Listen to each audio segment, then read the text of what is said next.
Pendant des milliers d'années, l'or a été une réserve de valeur. Convoité pour sa beauté, sa rareté et ses propriétés uniques, l'or a servi de monnaie aux civilisations du monde entier.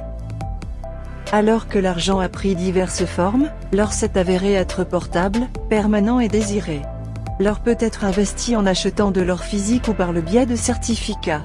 Il est assez souvent utilisé comme moyen de protection du patrimoine, car son pouvoir d'achat reste relativement stable. Il est également considéré comme un actif refuge pour ceux qui cherchent à protéger leur portefeuille. Cependant, l'or s'accompagne de certains coûts de stockage, en particulier en grande quantité. L'or est un atout unique dans le sens où il est utilisé pour de nombreuses raisons différentes. Il est assez souvent utilisé comme couverture contre la volatilité, car le pouvoir d'achat de l'or reste extraordinairement stable.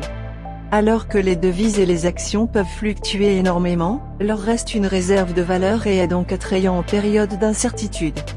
Bien que les corrélations puissent changer, en règle générale, l'or évoluera dans la direction opposée au dollar américain, ce qui en soi a une énorme influence sur les prix des actifs à l'échelle mondiale. Il existe plusieurs façons d'investir dans l'or.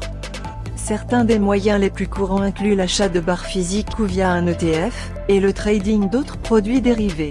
Les contrats à terme et les options sont un moyen de spéculer sur l'or, mais les contrats à terme peuvent avoir des exigences de marge élevées et, bien sûr, ne sont pas flexibles.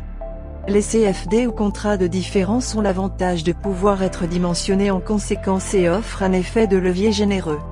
Il y a aussi la possibilité de couvrir une position à plus long terme en prenant une position opposée, et la vente à découvert devient beaucoup plus simple car tous les emprunts et financements se font dans les coulisses de votre plateforme. L'effet de levier sur le contrat CFD a tendance à être beaucoup plus fort que les autres dérivés.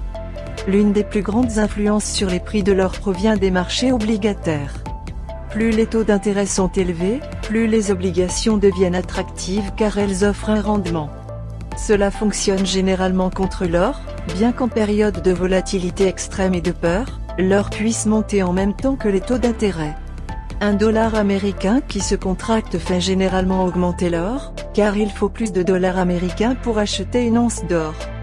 Cela fonctionne de la même manière dans d'autres devises telles que l'euro, le yen, la livre sterling, etc. Divers indicateurs techniques sont utilisés par les chartistes pour trader l'or, tels que les moyennes mobiles, les bandes de Bollinger et les oscillateurs comme le MACD pour mesurer l'élan des tendances et la force globale. Le trading d'or permet aux traders de se protéger contre l'inflation et la volatilité, ainsi que de profiter de la baisse des monnaies fiduciaires. L'un des moyens les plus simples de négocier de l'or est via le marché des CFD, et Avatrade est un endroit idéal pour le faire, en tant que l'un des courtiers les plus réglementés qui offre non seulement un accès au marché de l'or mais aussi aux marchés mondiaux afin de profiter de nombreuses opportunités commerciales. Bonne négociation.